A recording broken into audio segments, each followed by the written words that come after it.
That's live, so that means we can start. And yes, I have unmuted myself. So throughout the last week, we have received two different 15-second trailers from Japan. One was focusing on Mito and Asuna's friendship and kind of Mito's emotions and what they're gonna go through, whereas another one was more of a general trailer. Both of them had quite limited scope. That's why this is a mini explain that I'm doing in a live format. We'll see how that goes. But yeah, welcome to my channel. It's me, Gamerturk, and this is a mini Sword Online Progressive Explained special where we're gonna be focusing on those two mini previews, which actually do have quite the big implications. Of course, this being a live format, you know, where we're a little bit more casual, things may not go as fluid as it does in pre-recorded ones that I edit. But yeah, otherwise I need to write like for an hour an entire script and then edit everything, and I cannot do that for these two little trailers. So yeah, we're just going into it. But first, if you're new here in my Explain series, what I do here is essentially tell you all about the characters, lore, action, and all the details from the source material, light novels. Of course, we're having original moments in this movie, Progressive Aria of Starless Night movie as well. But yeah, that's what we're exploring here as well. That's why we have that 15-second Mito preview included in this little mini explained. We have a lot to talk about. So let's cast away the sly foxes spreading misinformation and get on with Progressive Explained, which requires me to switch some windows, and we will go right away. Actually, can I make myself larger? That is my first question. These are stuff I should have figured out beforehand.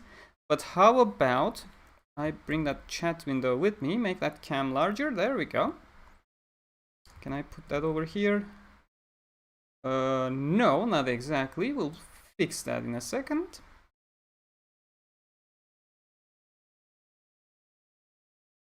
Do I even need the chat? That is, of course, another one of those questions, but I prefer having chats on live format things.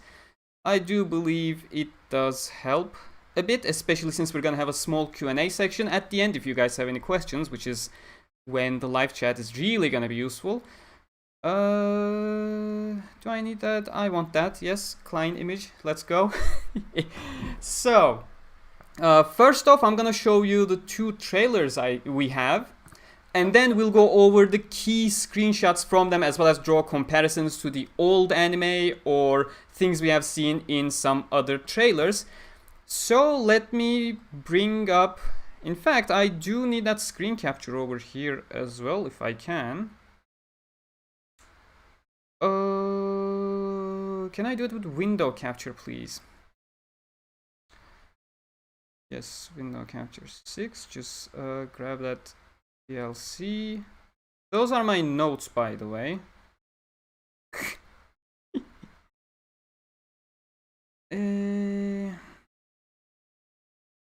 No, okay, we're gonna do it with window capture from the looks of it. Let's remove that. We're all learning something here. I am learning to prepare things more extensively.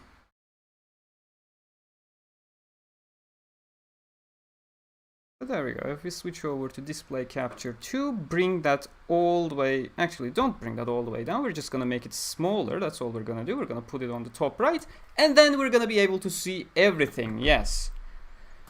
So if I go back here, obvious moment, yes. So what we're gonna do is I'm just gonna bring up, as I said, we have two trailers, one a general trailer and one focusing on Mito. We're gonna start with the general one, and it has a whole bunch of important stuff to talk about. I just realized I forgot having my background music as I was speaking, but I'm gonna assume it is not as boring as watching me struggle with OBS. With that cringe, you should be enjoying yourselves. So okay, this is the 15-second mini clip that is a bit more general than usual. We're just gonna run it over there, and then we're gonna talk about based on screenshots that I picked up.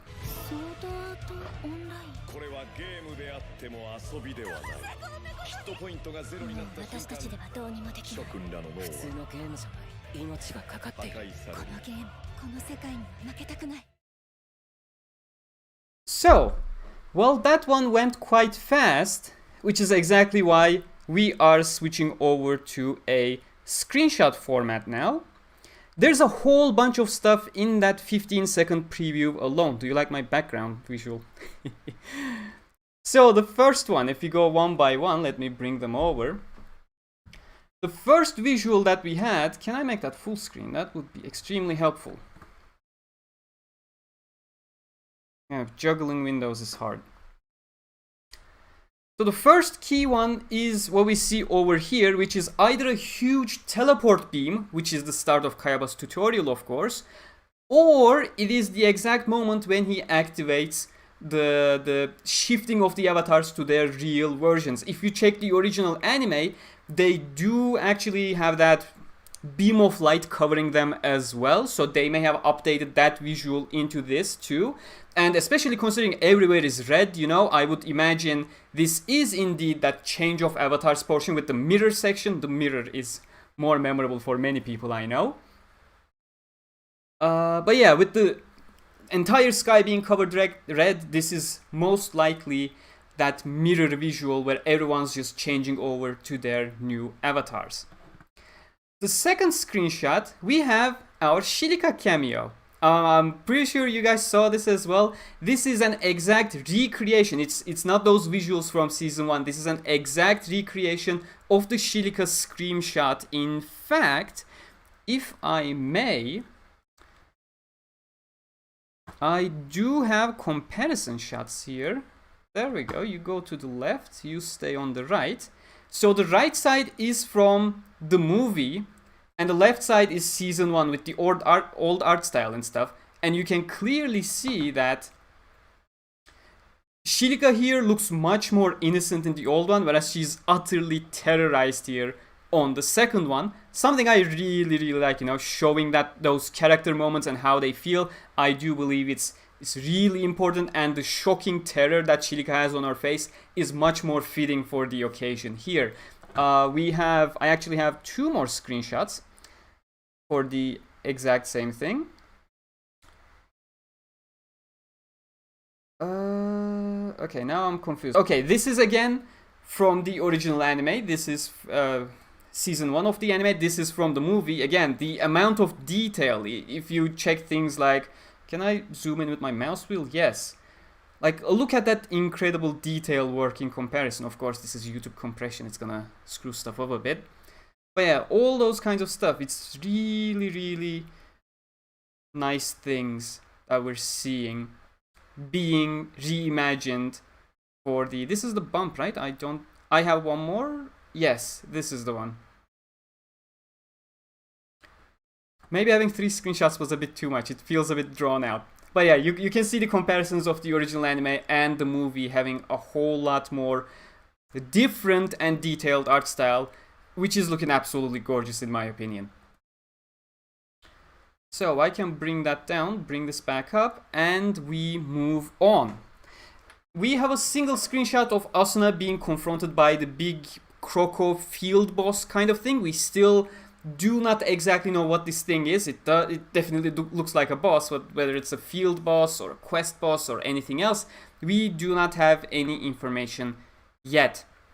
Of course, this moment Asuna gets punched. You can see the iron rapier is still in her hands, and in one of the other trailers we have seen her just getting flung away, and the weapon goes away as well. Oh my god, that's a screen tear over there.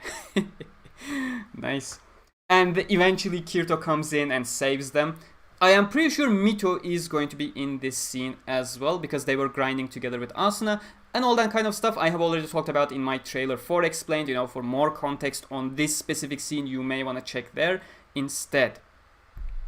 Sub-boss, yeah, that's another term you can use. The problem is the terms kind of start getting mixed together at a certain point, so it's not exactly clear how to define it when it comes to that.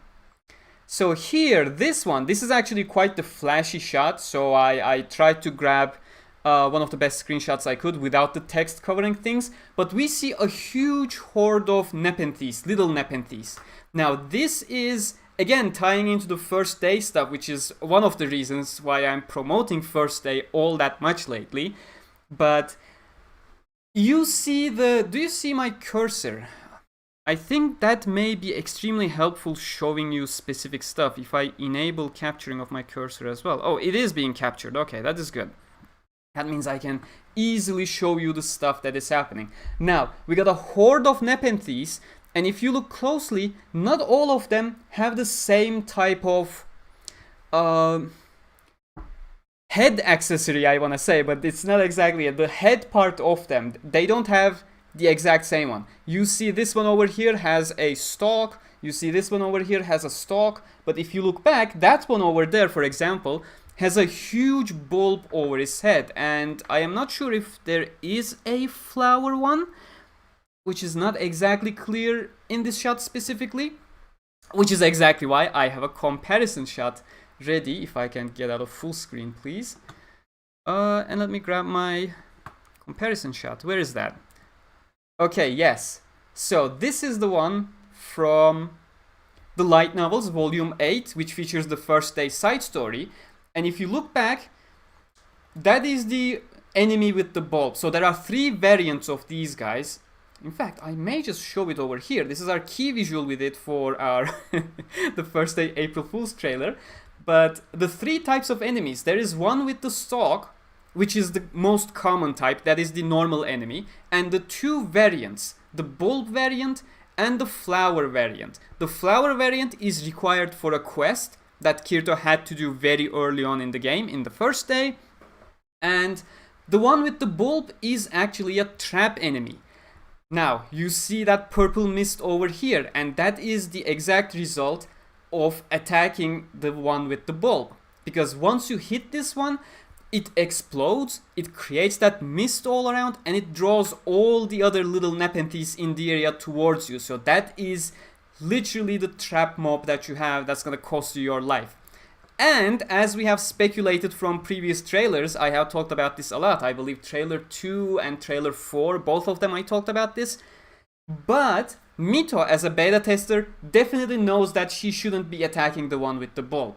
But Asuna, seems like she has not been warned about it. Otherwise, she definitely would not be in this situation over here, where the secretion from the little Nepenthes and the hordes of little Nepenthes, of course, they simply would not be here if Asuna hadn't attacked one. So it looks like we're gonna be seeing that scene where Asuna is just being an absolute noob and causing a lot of issues for everyone. One of the things I also wanted to mention in this specific one, just let me look at my notes real quick. Oh yes, so if you look at this one, the cursor is slowly disappearing. Now, you see it's just slowly fading out as the one gets closer. That is a very interesting choice for the anime to adapt. Because technically the camera of the anime, you know, it's a it's an outside of the action camera. It just covers whatever it needs to cover, and it doesn't have little effects like these that a player would succumb to. So this may be a look from the player perspective. As the mob gets way too close, the cursor just fades out to remove the clutter from it. Or it's just a nice little effect the anime added to save themselves time so they wouldn't have to track the thing constantly. I don't know. But yeah, that's one of those details I wanted to talk about. Now, next one is a very interesting moment. We have talked about this in another special explained video, where we had a special program with Yuki Kajura, the composer of the Sword Art Online series' music. And that specific one had a whole bunch of concept art, or rather storyboard stuff, in the background that was moving, and we saw that. Naturally, being the person I am, I went over and made a video about it because that was a huge thing. We saw I'm pretty sure I have an image somewhere as, yes, there we go. So we had this large serpent enemy, which is a Naga. If you guys know the specific description of this type of enemy, I'm sure MMORPG players over there at least encountered a Naga once in the games they're playing. But it's basically a normal upper body, a humanoid upper body, and a huge snake underneath. And this scene, we had multiple people here, and eventually Kirito was coming in and stealing the last attack bonus. So we speculated a lot about this. This is, of course, from the beta of floor 10. So this had to be a flashback somewhere, if it was ever going to be included in the movie. And the fact that we have received it in this trailer like this, we are getting floor 10. It's basically completely 100% confirmed. This is the boss that we're looking at. If I have a screenshot when it's done... Okay, yes. You see, you can see the snaky things in the back as it's diving. If you go check the trailer, of course, you can see the snaky thing dropping from up above as well.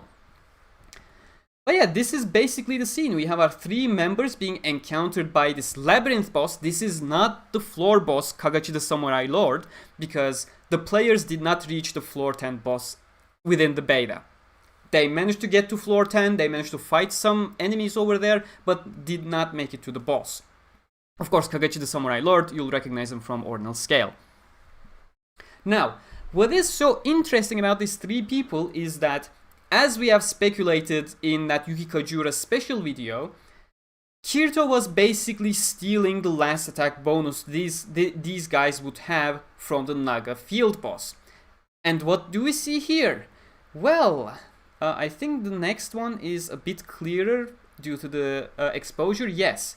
So if we look here, we see a person with a huge scythe slash two-handed axe type of thing. And if you look at the boots and stuff, this does somewhat match Mito's appearance, like the general attire appearance, I mean. Of course, she's not gonna look exactly the same in the beta, but it does look like the person in the middle is actually Mito. Now, if you look at the left side, that's why I had the previous screenshot actually. If you look at the left side, that is a blue-haired person with a one-handed sword and a small buckler covering his face. We do also know a kind of person like this in the series, especially one of the integral characters of Aria of a Starless Night, which is Diavel the Knight. Has a one-handed sword, has a buckler to protect himself, and has a huge grudge towards Kirito. Why does he have a huge grudge towards Kirito? Because he recognizes Kirito from the beta test where he was going ahead and stealing all those last attack bonuses from them.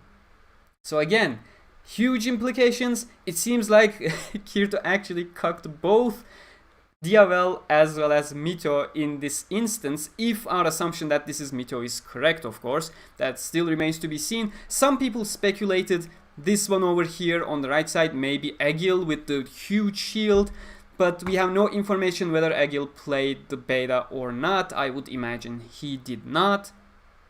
But again, cannot say anything about that. That is definitely not a clear one. Okay, just looking at the chat real quick.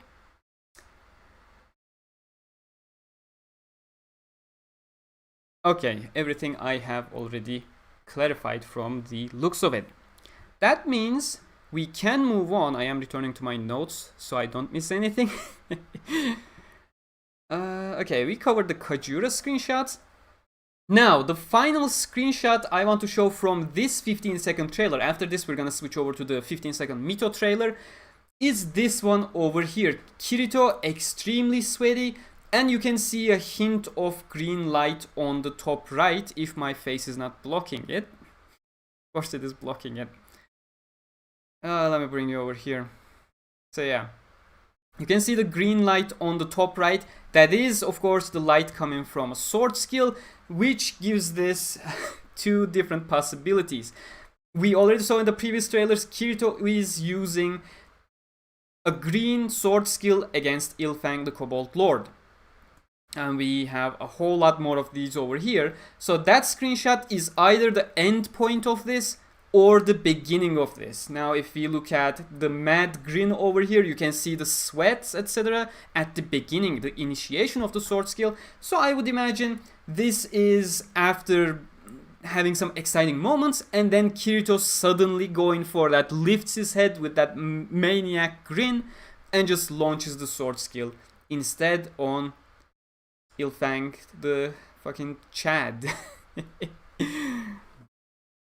But yeah, that is pretty much everything from the first 15-second trailer. So, is Siggy actually here? Frederick is Siggy, right? Hey there, Siggy. How you doing, mate? So, we are moving on to the 15-second Mito trailer, which I shall play for you now, if I can. If I can find it. Too many tabs open. Can I cancel the full screen? Yes, I can. Switch over to that.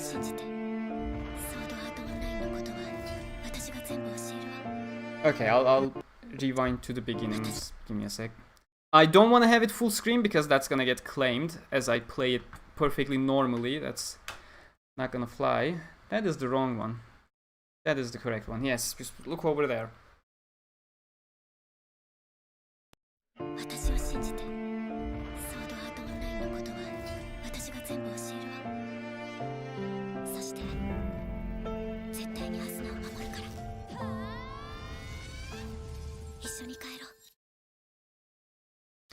So, that is the other 15-second trailer, mainly focusing on Mito, but we see so much stuff that we can talk a little bit more than just Mito herself. And with that, I switch over to my previous thing, because I am no longer playing things that they can copyright strike me for this. And we move on to the next screenshot, full screen this. Yes, I am a pro. So, some of the shots in that trailer is of course largely repeated from the other trailers that we had received previously, but we got a couple of new ones here. For example, this one, Mito being quite sad and serious. She actually had her eyes closed before this scene and she's slowly opening them up. It's a dark room. I am going to imagine this is actually Mito's room before deciding to abandon Asuna. She's like either looking... There's another screenshot I'm going to talk about. Either she is looking at something, which we're going to talk about in a bit, or she is about to make a decision to abandon Asuna. One or the other, cannot be sure, but we'll get to the other one in a second. Now, we have a scene of Asuna and Mito fighting a Golem, which is called something elemental, something, the official name, but I don't like these types of enemies, so I don't exactly care. The thing is, in the earlier trailers, I talked about the enemy variety that they were featuring in these trailers, and it's really nice that they were creating some original mobs to make Floor 1 feel a bit more varied. The problem is, when you start bringing the variety of monsters from other floors, it kinda becomes a concern, because you're basically eating up the uniqueness of some other floors by bringing their mobs onto Floor 1. And we're gonna have to wait and see as to how this scales out to future movies or future anime projects. As things stand, like these types of golems are pretty iconic mobs of some later floors. The same way kobolds are quite iconic for Floor 1. Things like Nepenthes or wolves and the like, they do appear on every single floor, but there are theme-bound monsters on every single floor, and when you start crisscrossing between them, you kinda end up in a position something like those of you who play the Sword Online games will know exactly what I mean. You will have the exact same monster, just color flipped with a larger health bar. And I do hope they do put enough care into creating enough unique concept arts to not fall into that trap, because that would be painful. I would not like that at all. So, next one, again, more monsters. It's quite the far shot, but we have seen close-ups of this in other trailers as well. What I wanted to highlight here in this one is... checking my notes just in case I didn't miss anything in the previous one, because I felt like I had more to say. But no, I said everything. Okay. So, if you look at this one, these are the bat enemies. Bat enemies are quite common in SAO, so as I said, there's no issue with bat enemies appearing in Floor 1, in my opinion. It's not like they're iconic mobs of a specific floor later down the line. And of course, the bat design comes from... you'll remember them from Sword Online Lost Song. Like these little things. The thing is, well, I am not sure whether these starter bats have the same type of functionality. Some of the later bats, something like... I can't give you a floor, but it is covered in hopeful chant that some bats do have a trap mechanism like the ones those little Nepenthes had. So if you attack a bat, you need to kill it quickly, otherwise it starts sending a sonar signal to other bats around that they will draw all the other bats in the vicinity and will trap you in that mob as well. Which, being frank, this may be one of those cases. There are a bit too many monsters in such a small area that I would imagine, yes, these bats actually do have that trap ability as well. Yeah, Mito is here too. This entire Mito trailer is about Mito and Asuna's experiences together. It's like as if Mito is looking through that nostalgic time they had together in the early period of the game. The entire tone of this 15-second trailer seems to be built on that. So that was that. We have them just having quite the fun in an inn. No, they are not doing anything funny with the food. It does look like the food has just recently spawned. That's the spawning animation for the food or something, because they are not even touching the food. And if you look at it in the trailer, the food just shapes itself onto the plate. So yeah, that's what I'm assuming is happening here. Next one, the high five. Aside from the fact that Mito's mouth looks extremely misaligned, let's put it that way, the level up announcement, I cannot exactly see what it's saying on both the windows. The entire window looks like it's just the usual reward screen, just with an additional level up sign above. But I grabbed this over from season 1, of course.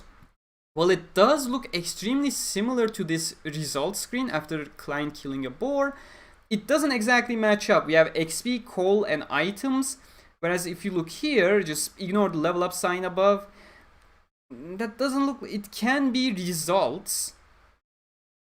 That does look similar, but everything else, it just doesn't match up. Of course, multiple layers of menus going on here with items, something, and equipment. So that's probably skills or something, stats.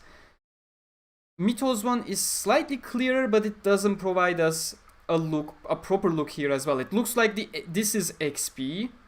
Looks like it. Maybe this is coal or core, the actual correct abbreviation. Coins of radius. And this, I don't know, maybe it's an item sign, maybe it's something else. It's just impossible to see with this quality we have right now. Why so many menus? That is actually a good question. I can cover that in this specific one. It's because they have just leveled up, and this entire thing may tie into the level up process as well, because the moment you level up, your skill window is going to open up and you will have some skill points to allocate into specific slots. So this may be one of those instances, and that may be why they have so many different windows open at the same time. So moving on. The entire map of floor 1 is featured in this shot. So remember when I said Mito looks to be serious in a dark room? This may be exactly that instance, because they are in a darkly lit room with some light coming to their face from this the overlay, map overlay. But what we're gonna focus on here is the map itself, because it has text over it and proper geometry. I went ahead and fixed some of its issues. Of course, there's only so much you can fix when it's such a small portion of the screen, but we can read some of these. Not all of it is legible, but we did our best. So this one below, that is the town of beginnings. We are starting on the southern side of the map. Again, I covered this actually back in my trailer 4 explained as well. They are paying great attention to the general map of the floor. But to the southern end we have town of beginnings that you also can read. It is relatively easy to read, let's say, because it's not exactly easy. And as you go over to the north, there is your labyrinth. That over there is Tolbana. So the town nearby the labyrinth that you'll go to the floor 2. And here it seems to say forest near the labyrinth. So labyrinth was on the top left, Tolbana is on the top right, and forest near the labyrinth is basically, if you check season 1 episode 2, right in the middle, Kirito and Asuna are shown walking through a forest after the Tolbana meeting, moving over to the labyrinth. So that is exactly that path. You can even see the path coming from Tolbana. You come over here, this is the path, you go through the forest, and then you head over to the labyrinth. There are a couple more stuff, again talked about in my trailer 4 explained. On the right side, we can see a lake. And on the left side, we see Nepenthes forest. So these two ends are the two different paths you can go up north to the tower. Kirito took the left one because he had a quest to do over there. From the trailers we have seen, it seems like Asuna and Mito are taking the left path as well. But alternatively, you can take the right path, go through the lake area, and that's how you reach Tolbana. You can do that as well. You are not exactly locked to a single linear path. Now this over here we cannot read, and it's a bit farther away from the Nepenthes forest, but this may be the town of Horunka. It should be very close to town of beginning, so that matches up. And the town of Horunka is where Kirito gets his first quest for that annealed blade that leads to the entire events of the first day. As for this one, we cannot exactly read. That is like completely broken. We're gonna need a Blu-ray version of this, or within the movie we may likely get a proper visualization of the map rather than this where we had to mirror and stretch and try to fix it ourselves. That brings us to the final scene of the Mito trailer, which has nothing to do with Mito, at a glance of course. But why this is important is because Asuna is over here, still has her cape, and looking as if she is shocked, unaware of what's really happening or processing what's really happening. Whereas we see Kirito, and he is holding a potion in his hands. You can see the top of the potion, the glass is shining over there. And if you look at it in the trailer, like these little sprinkled additional brightnesses, they are the results of the polygonal stuff once someone dies. And the moment I say that, you probably already know what is happening. This final scene shows us, it tries to portray it as, like a lot of things throughout the trailers for this movie, has been trying to try to give you the feeling that Mito is going to die. I will once again say, I do not think Mito is going to die. And again, this trailer tries doing that as well, trying to use this scene to imply, oh, you know, Mito has lived all of these things with Asuna and here she is dying. I don't think that is the case, because this looks like the Diavel instance, you know? Diavel just goes in, doesn't listen to Kirito, and after he gets wrecked, Kirito rushes over to him, kneels down, tries to give him a potion, etc. And he doesn't take it because he is technically already dead, like having a potion and that recovery over time is not going to help him. And in the end, with a potion in Kirito's hands, he just ends up dying. And I do believe this scene is simply that. But yeah, that is everything we had in this trailer. If I may just come over here and keep playing these in the background, because why not? As I say my farewells. Where's that cam? There we go. So that has been the two 15-second trailers. It has quite the huge implications.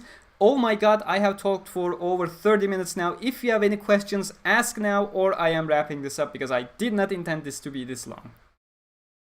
I'll just give you like 2 minutes to see if there are any relevant questions. If they are not relevant questions, I'm gonna ignore you.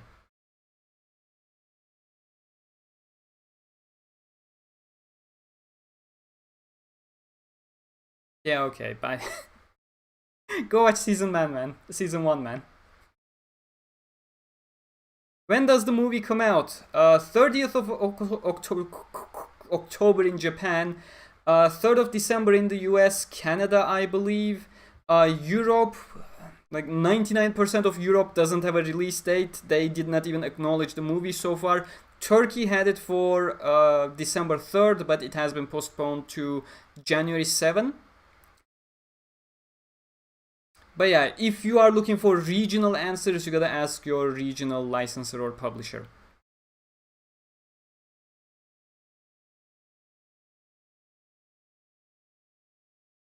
Did Kirito know any of the beta testers? He knows some. He knows some. One of them is mentioned in the nightmare sequence that got cut out from the entire adaptation. Think we'll get an after credits scene to the next story of Progressive. Technically, the reveal of the next movie is the normal ending scene of this movie. But yeah, I do believe we're gonna have an end credit scene, which is gonna be a more trailer-like thing for Floor 2, without showing much visual. If you watch things like Heaven's Feel, like, you know, that the post-credit scene, it has those fancy visuals that announces the next movie. I'm expecting something like that.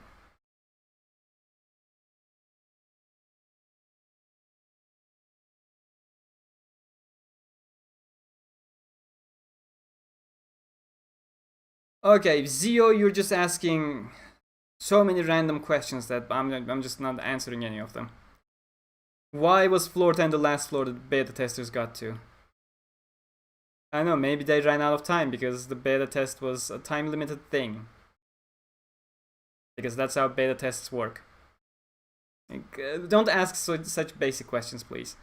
That's the questions we're getting. I'm wrapping up. What do you think of the new Lisa song? Just joined. Yeah, that is actually a good question, and I'm glad nobody else asked it before, because otherwise I would have gotten mad that it's a repeat question.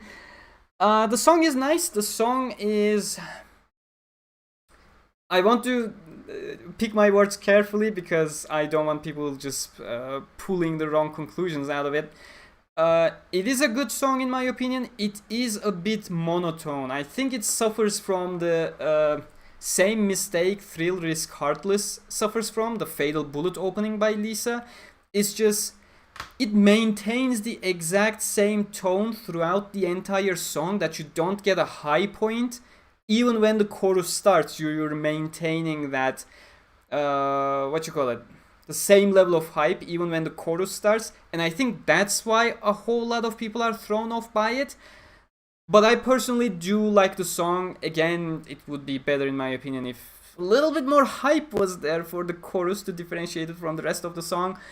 But yeah, I don't think it is nowhere near as bad as some people are making out to be. It is a good song.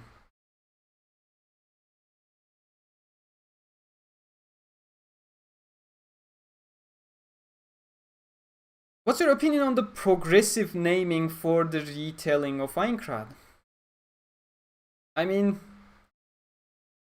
that's a weird question to ask. I don't really have an opinion. But if you think about it, you know, it's a progressive retelling of the Aincrad arc, so it does kind of make sense on that aspect. I do believe one of the side stories self-published, it should be the Progressors, is kind of a reference to that as well. Can't be too sure, but yeah, that's that's my opinions on the title.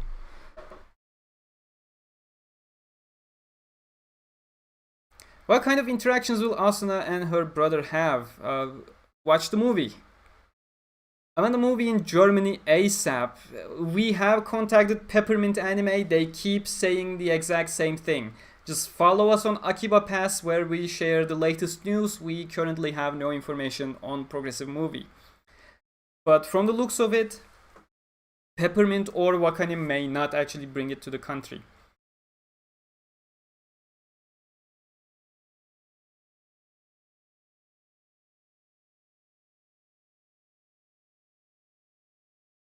Okay, this does look like it's all the questions. I'll wait a couple more seconds to see if, just in case if the stream is lagging for anyone. But otherwise, this is where we end.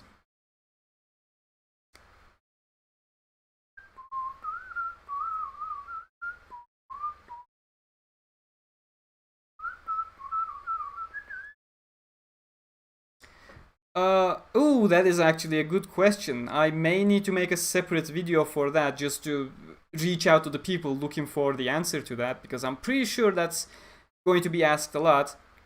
No, Progressive is not a Full Metal Alchemist Brotherhood scenario. Progressive is a retail... There are multiple layers, so let's start from the beginning. Progressive is a retelling of the Aincrad arc. Even the retelling word is kind of misleading, because what it does is it takes us to the untold portions of the Aincrad arc and just fills in the holes. Whereas this movie, it is currently adapting / inspired by that retelling. So even then, if I remember correctly, Full Metal Alchemist Brotherhood is the canonic one for the Full Metal Alchemist anime. This is not the case. This still has a huge anime original portion in it. So even if we try to compare it like this, no, this is not at all a Brotherhood treatment for SAO.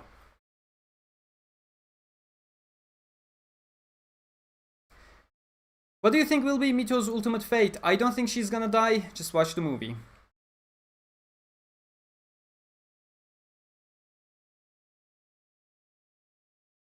No, I don't think she was made to be a Yuki clone at all, no. People try to do the same thing every single time when they see a character with the same hair color, you know? No, it is not meant to be a copy of Yuki at all.